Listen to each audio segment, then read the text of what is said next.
এটা হচ্ছে টাউনের ভিতরে। দাদা বললো এই জায়গাটার নাম বেগুনটারি মোড়। তো এই জায়গাটা খুব সুন্দর। আমি আগে গিয়েছিলাম, বিভিন্ন শহরে বিভিন্ন রুট থাকে, জলপাইগুড়ি শহরের একটা অন্যরকম রুট। এটা জলপাইগুড়ি টাউনের ভিতর দিয়ে আমি যাচ্ছি দাদার সঙ্গে। এটা হচ্ছে গোশালা মোড়, আর এই সাইডে দেখা যাচ্ছে অনেকগুলো ট্রাক দাঁড়িয়ে আছে। তো দাদা আমাকে বললো যে যদি কারো ট্রাক ভাড়া লাগে তো গোশালা মোড়ে যে ট্রাক আছে সম্পূর্ণ ভাড়া এখান থেকে সাপ্লাই দেওয়া হয়। এটা চলে গেছে আবার কোচবিহারের দিকে, আলিপুরদুয়ার, এই ভিতর দিকে জলপাইগুড়ি, পিছন দিকে আমি যে হাঁটতেছি এর পিছনে আছে শিলিগুড়ি। যে আমি মিডিলে রাস্তায়, দুই সাইডে পুলিশে দেখলে আমাকে কেস দিবে হয়তো। আমি এখন জলপাইগুড়িতে রোড থেকে নেমে জলপাইগুড়ির ভিতরের দিকে যাচ্ছি দাদার সঙ্গে। দাদা আপনার বাড়ি এখানেই। তো আমি যাবো এখন রাজবাড়ি, জলপাইগুড়িতে রাজবাড়ি এসে ওর সামনে, তারপরে দেখাবো এই বাজারটা সৌন্দর্য। নমস্কার বন্ধুরা, আজকে আমি চলে আসছি জলপাইগুড়ি ডিস্ট্রিক্ট। জলপাইগুড়ি যদি আপনি ভৌগোলিক ম্যাপ থেকে দেখেন তো উপর দিকে ভুটান দেশ এবং নিচের দিকে বাংলাদেশ, এবং এক সাইডে কোচবিহার ডিস্ট্রিক্ট আর অপর সাইডে দার্জিলিং ডিস্ট্রিক্ট, যেটা শিলিগুড়ি ভরা। আমি আগে অন্যান্য শহরে গিয়েছি, কিন্তু বিভিন্ন শহরের বিভিন্ন রকম রূপ, জলপাইগুড়ির একটা অন্যরকম রূপ। আমি জলপাইগুড়িতে আগে এসেছি কিন্তু কোনোদিনও থামিনি। তো আজকে দাদার সঙ্গে এই সম্পূর্ণ শহরটি ঘুরবো, আর এখানে বলে আছে রাজবাড়ি, পুরোনো দিনের মন্দির, সমস্ত কিছু যাব। মানে যেটা শিলিগুড়ি চলে গেছে। আর একটা পরে যে আসাম মোড়। আসাম মোড়টা অনেক দূর, সোজা চলে গেলে আসাম মোড়। মানে মেন রোড থেকে তিনটে জায়গা আছে, আসাম মোড়, গোশালা মোড় আর পাহাড়। না, তিনটা দিয়ে জলপাইগুড়ির ভিতরে যাওয়া যায়। আগে তো আলিপুরদুয়ারও ছিল জলপাইগুড়িতে। এখন আছি দাদার সঙ্গে, এটা আমি দাদার সঙ্গে দেখা পেলাম সামনে জলপাইগুড়ি বাড়ি এনার। তো আমি তো আসছি রোড ধরে, রোড থেকে নেমে নামছিলাম পাহাড়পুরে। এটা হচ্ছে জলপাইগুড়ি পুরানা কালী মন্দির, এটাই পাশে আবার রোড, এটা গোশালা মোড়। মন্দিরটা কিন্তু পুরানা দেখে মনে হচ্ছে, বট গাছ সম্পূর্ণ। আর হচ্ছে পাহাড়পুর যে আছে, পাহাড়পুরে পরে গোশালা মোড়, সেই মোড়ের সামনেই কালী মন্দির। এই কালী মন্দিরটা পুরানা, এবং ভিতর দিকে আরও অনেক কিছু আছে জলপাইগুড়ি, যাবো আস্তে আস্তে। ও লেখা আছে শ্মশান কালী মন্দির, লেখা আছে শ্মশান, পাশেই শ্মশান, ওই সাইডে শ্মশান আছে, শ্মশান আছে। এইটা মনে থাকবো।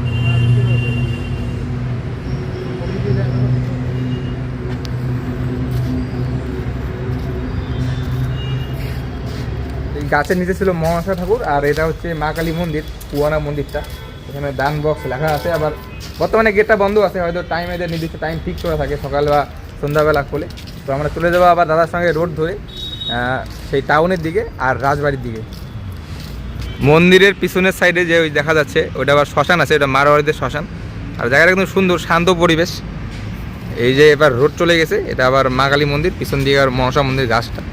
এটা হচ্ছে গোশালা মোড়, আর এই সাইডে দেখা যাচ্ছে অনেকগুলো ট্রাক দাঁড়িয়ে আছে।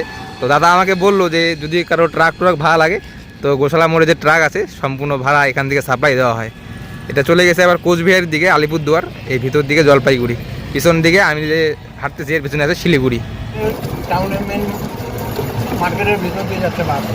ওই একটা বাস গেল, এটা হচ্ছে স্টেট NBSTC, ওখানে লেখা ছিল জলপাইগুড়ি থেকে মালবাজার যাচ্ছে উনি। মানে এই রোডটা দিয়ে সব বাস বের হয়ে আছে। আবার যখন ভিতরে ঢুকে জলপাইগুড়ির ভিতরে, তখন এই রোডটা না অন্য রোডে, ওই যে পাহাড়পুরেরটা। পাহাড়পুরের দিকে ঢুকে না, তোমার হলো ময়নাগুড়ি, ধূপগুড়ি, কোচবিহার, হ্যাঁ, বয়ারপেটা, সবগুলো এই লাইনটা। ও এইটা পরে হচ্ছে নেতাজি পাড়া। দাদা বলে দিল, আমি সব কিছু জানা নাই, দাদার হেল্প নিয়েই সব কিছু বলছি কিন্তু এই ভিডিওতে। দাদার নাম সুমন রজত, জলপাইগুড়ি বাড়ি। পশ্চিমবঙ্গের উপর দিকে অবস্থিত জলপাইগুড়ি ডিস্ট্রিক্ট। এই জলপাইগুড়ি ডিস্ট্রিক্টে 9টি ব্লক রয়েছে: জলপাইগুড়ি সদর, ধূপগুড়ি, ময়নাগুড়ি, রাজগঞ্জ, মালবাজার, মিতালি, নাগরাকাটা, ক্রান্তি এবং বানারহাট। এই জলপাইগুড়ি ডিস্ট্রিক্টের উপরভাগ মানে মালবাজার ব্লকে গেলে আপনি পাহাড় পর্বত দেখতে পারবেন। আর দাদার সঙ্গে ঘুরতে ঘুরতে এখন পৌঁছে গেছি জলপাইগুড়ির যে NBSTC ডিপো, মানে সরকারি বাসের স্ট্যান্ড, এটা তার সামনেই আছে শান্তিপুর, মানে শান্তিমোড়। শান্তিনগর না, এটা হচ্ছে শান্তিপাড়া। তো আমি আসছিলাম বিকালবেলা, আজকে ছিল রবিবার দিন, মানে বেশি ভিড় নেই এই শহরটাতে। আর এটা হচ্ছে মেন শহরের ভিতরে পৌঁছে গেলাম, এবং যে শহরের রূপ সুন্দরটা খুব ভালো লাগতেছে। এবং দূরে একটা তাল গাছ দাঁড়িয়ে আছে, আর রোডে বেশি জনসংখ্যা নেই, মানে বিকালবেলা, তার মধ্যে ঠান্ডার দিন, আর আমি আসি রোববারে। আর মেন কথা হচ্ছে আমার এটা ব্লগ চ্যানেল, প্লিজ চ্যানেলটিকে সাবস্ক্রাইব, লাইক, কমেন্ট, শেয়ার। আর সাপোর্ট করো চ্যানেলটাকে যেন এগিয়ে যেতে পারি। আমার এটা ব্লগ চ্যানেল, নিত্য নতুন ব্লগ ভিডিও আসবে প্রতিদিন। জলপাইগুড়ি স্পোর্ট ভিলেজ এই সাইডে গিয়েছে। এটা কি মন্দির? এটা রয়েছে ঠাকুরকে বলে না, জগন্নাথ মন্দির। হ্যাঁ।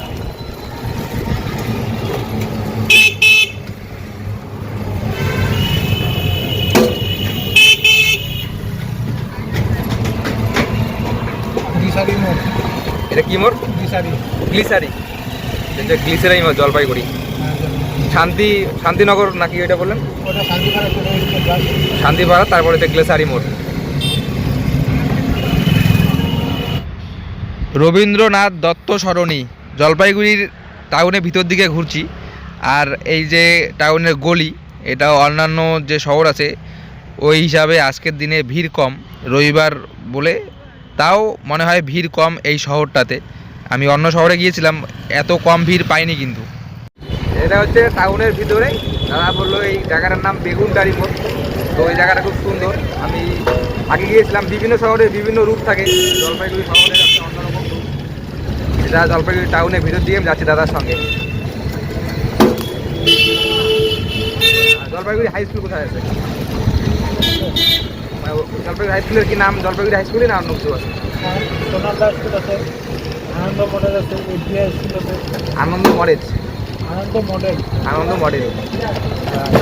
এসবিআই স্কুল আছে। সেন্ট্রাল স্কুল লাগে দেখা গেল। এটা গভর্নমেন্ট এরিয়া। এই এই জায়গার নাম কি? পাহাড়ের নাম এটা তিনকুনিয়া মোড়। শিগরে বড় ব্যানার লাগা রাখছে, মানে আবার অফিসার চয়েস। Officer choice. নেশা করে জীবন শেষ। এই যে রাস্তার যে ভিউ, এইটা হচ্ছে মানে সামনে যে লাইটটা ওটা হচ্ছে দিনবাজার মোড়, মানে ভিতর দিয়ে গেলে বাজারটা। আর এই যে বাজারের সামনের ভিউ, এবং এখানে অনেক লোক জমাট বেঁধে আছে, এখানে অল্প ভিড় ভিড় মনে হচ্ছে। আর সামনের দিকে এগোলে দেখি কোথায় যাওয়া যায়। এই গলিটাতে মানে দিনবাজার মধ্যে আছে, দিনবাজার মোড়ের যে গলিটা, এই গলিতে বেশি মানে বাড়িগুলো বেশি বোঝা যায়, মানে বাড়িঘর বেশি।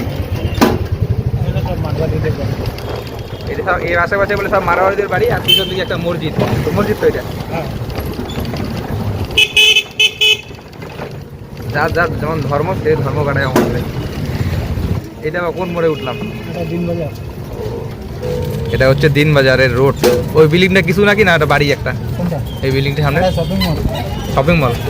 নাম নেই যে কোনো? নাম দেয় না, এটা দিনবাজার শপিং মল। এটা ও দিনবাজার শপিং মল এটা। হ্যাঁ। আর এইটা কোন নদী বা ব্রিজ? এটা দিনবাজার ব্রিজ। দিনবাজার ব্রিজ। সমস্ত টোটো দাঁড়িয়ে আছে ব্রিজের উপরে, অর্ধেক ব্রিজ টোটো দিয়ে ভর্তি করে রাখছে। এই যে নদীর ভিউ। আর এই মোড়টার নাম? এটা হলো দিনবাজার মোড়। এটা দিনবাজার মোড়। হ্যাঁ। নতুন যদি কেউ আসে একটা শহরে মাথা ঘুরে যাবে ওর। দিনবাজার মোড়ে বেশিরভাগ ওষুধের দোকান দেখা যাচ্ছে, দেবজিৎ মেডিকেল স্টোর, ট্রাফিক। এটা হচ্ছে গাঙ্গুলি মোড়। এটা এইচডিএফসি ব্যাংক আছে, আবার গোল্ডেন প্লাজা হোটেল। দার্জিলিংয়ের যে মেন সিটি শিলিগুড়ি, শিলিগুড়ির থেকে এটা 45 কিলোমিটার দূরে জলপাইগুড়ি শহর। আর ওয়েস্ট বেঙ্গলের যে 2 নম্বর নদী তিস্তা নদী, এই তিস্তা নদী কিন্তু জলপাইগুড়ি দিয়ে বয়ে গেছে বাংলাদেশ হয়ে। আর এই জলপাইগুড়ি শহরটি নির্মাণ হয়েছিল 1869 খ্রিস্টাব্দে। আর এই শহরের মেন ভাষা হচ্ছে বাঙালি। এখানে বাঙালির পাশাপাশি চলে নেপালি, হিন্দি আর সাঁত্রি ভাষা। জলপাইগুড়ি শহরে বিভিন্ন টুরিস্টের জায়গা আছে, তার মধ্যে অন্যতম রয়েছে গরুমারা ন্যাশনাল পার্ক। আর আমার পিছন সাইডেরটা হচ্ছে রায়কোটপাড়া কালীবাড়ি। এটা কালীবাড়ি মন্দির আছে নাকি? নাম জায়গার নামই তো মন্দির আছে, কালী মন্দির। জায়গাটা কিন্তু খুব সুন্দর। মানে এখন বিকাল তাও 4টার মতো বাজে, ঠান্ডার দিন, ডিসেম্বর মাস, তো প্রায় সন্ধ্যার মতো নেমে আসছে। রাস্তার যে খুঁটি বা পোল, এখানে লাইট জ্বলিয়ে দিয়েছে পৌরসভার থেকে। সমস্ত শহর বা পৌরসভা এলাকাতে একটা ইউনিয়ন থাকে। জলপাইগুড়ি যে টাউনটা, এটা হচ্ছে নতুন ব্রিজ রোড। আর এই সাইডে রয়েছে স্টেডিয়াম, জলপাইগুড়ি স্টেডিয়াম। আমি কুচবিহারে গিয়েছিলাম, সেখানে স্টেডিয়াম দেখেছিলাম, এটা স্টেডিয়াম। তো বিকাল হয়েছে দিকে খেলা চলছে, এখানে অনেক লোকজন আছে। আর এই যে রোডটা, এই রোডেই মানে অবস্থিত Jalpaiguri block development officer video office. মানে এটা হচ্ছে আপনার সোজা এগোলে পাওয়া যাবে পাহাড়পুর। আর এই যে সামনে ভিডিও অফিস, এটা হচ্ছে জলপাইগুড়ি রাজবাড়ি। ভিতর দিকে আমি যাবো না, টিকিট লাগে, টিকিট কাটবো না আমি। তো কিছু নেই ভিতরে। ওদের সাইড একটা কোচবিহার যে সাগর ডিঘি আছে সেই মতো ডিঘি বড়, পিছন দিকে গেট আছে, টিকিট লাগে। তো ওই সাইডে যাবো না। এইদিকে যে মন্দিরটা, এই মন্দিরের সৌন্দর্যটা, কালী মন্দির, গেট লাগানো এসে পুয়ানা। আমি না, এখানে অনেক লোকে আসছে। তো আমি চলে যাবো এই শহর থেকে, তার সঙ্গে দেখা করে একটু খাওয়া দাওয়া করবো, আবার চলে যাব। এটা হচ্ছে জলপাইগুড়ি যে টাউনের পাশেই রাজবাড়ি। ওটা রাজবাড়ি ছিল না, ওটা পার্ক ছিল, ওটা ভুল বলেছিলাম, রাজবাড়ি কিন্তু এটা গেট। আর আমার পিছন সাইডেই হচ্ছে রাজবাড়িটা। তো ওইদিকে রং করা আছে রাজবাড়ি, এই সাইডে আবার রং করা নাই। এখানে লেখা আছে প্রবেশ নিষেধ, মানে আমাদের মতো লোকের যাওয়া নিষেধ। এখানে হয়তো বসবাস করে, আর এই সাইডে বসবাস করে না দেখে এমন হয়েছে। রাজার বংশধররা থাকে। জলপাইগুড়িতে একটা সরকারি হোটেল আছে, এটা নাম তিস্তা সুন্দর হোটেল, মানে জলপাইগুড়ি সরকারি হোটেল। খুব সুন্দর কিন্তু ভিউটা। এটা তাকে বললাম, তো এটা বললো সরকারি। এখানে ঝাউ গাছ অনেক কিছু সুন্দর লাগিয়েছে, আর যে হোটেলের ভিউটা খুব সুন্দর। এটা হচ্ছে আপনি পাহাড়পুর থেকে যদি জলপাইগুড়ি যান, এই রোডেই এই হোটেলটা পড়বে। সমান করে কিন্তু কেটে দিচ্ছে, খুব সমান। এটা হোটেলেরই, মানে দাদা হয়তো এখানে কাজ করে নাকি জানি না, কিন্তু সমান কাটতেছে থাক থাক করে। খুব সুন্দর বানিয়েছে, দাদার হাতের কাজ খুব ভালো লাগলো। দেখেন গাছকে কেটে কেটে সৌন্দর্য বানাচ্ছে, আর হোটেলের ভিউটা কিন্তু খুব সুন্দর। এই যে রোডটা, এটা হচ্ছে মেন রোড। সামনের দিকে যাওয়া যাবে আলিপুরদুয়ার, কোচবিহার, এবং এই রোডটা চলে গেছে শিলিগুড়ি। আর এটা অবস্থিত হচ্ছে উত্তরবঙ্গের 2 নম্বর হাইকোর্ট। একটা আছে কলকাতাতে, আর এটা হচ্ছে জলপাইগুড়িতে। এই সামনেই জলপাইগুড়ি যে টাউনটা, আর এখানে হাইকোর্ট। পিছন সাইডে যে হাইকোর্টটা, সেটা যে কবে ঠিকঠাক নির্মিত হবে, মানে ওপেন হবে, এটা আমার ডেট জানা নেই। তো এটা হচ্ছে ওয়েস্ট বেঙ্গলের 2 নম্বর হাইকোর্ট, জলপাইগুড়িতে অবস্থিত। একটা আছে, ওটা হচ্ছে কলকাতাতে, এটা জলপাইগুড়ি। এটা চালু হলে যে উত্তরবঙ্গের সমস্ত লোকজন এখানেই আসবে, আর কলকাতা দৌড়িতে লাগবে না তাদের। তো আমাদের ভালোই হবে। তো আকাশের সন্ধ্যাও নেমে আসছে, আমার হাতে বেশি টাইম নেই, আমি চলে যাবো বাড়িতে। তো টাটা, বাই বাই, দেখা হবে পরে একটা ভিডিওতে।